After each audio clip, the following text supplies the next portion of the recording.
اللہ کے حبیب نے منع فرمایا، فرمایا کوئی اونچا اللہ اللہ نہ کرے، جب کوئی نماز پڑھ رہا ہو سو رہا ہو تو اس کے سامنے اونچا ذکر نہ کرو۔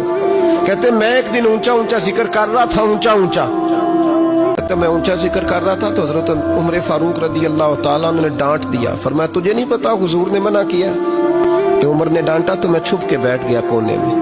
حضور آئے نا نماز پڑھانے تو محبوب نے پتہ کیا وہ عبداللہ کدھر ہے؟ کہتے میں کونے میں تھا، حضور نے فرمایا کیا ہوا؟ تو میں رو پڑا، میری عزت بڑی تھی نا مدینے میں، کبھی کسی نے کچھ نہیں کہا تھا۔ نبی کریم نے فرمایا کیا ہوا؟ عرض کی حضور کچھ نہیں۔ پھر بھی بتاؤ؟ کہتا میں رو پڑا، میں نے کہا یا رسول اللہ میری غلطی تھی تو سیدنا فاروق اعظم نے ڈانٹ دیا ہے۔ فرمایا ہوا کیا؟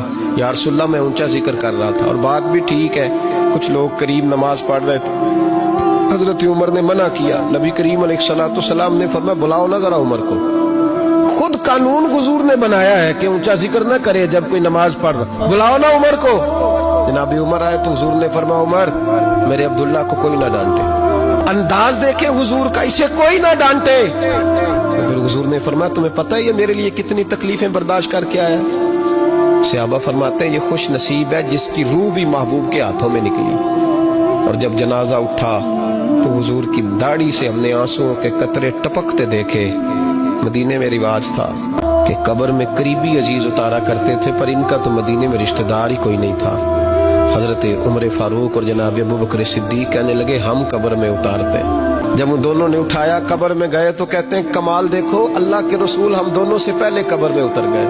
دیکھا مجھے دو میں قبر میں اتارتا ہوں۔ کہتے ہیں حضور نے تنے تنہا پکڑا، تنے تنہا قبر میں اتارا۔ نبی کریم علیہ السلام نے قبر میں رکھا اور ساتھ فرمایا اے اللہ میں آج شام تک اس سے راضی تھا، تو بھی اپنے کرم سے اس سے راضی ہو جا۔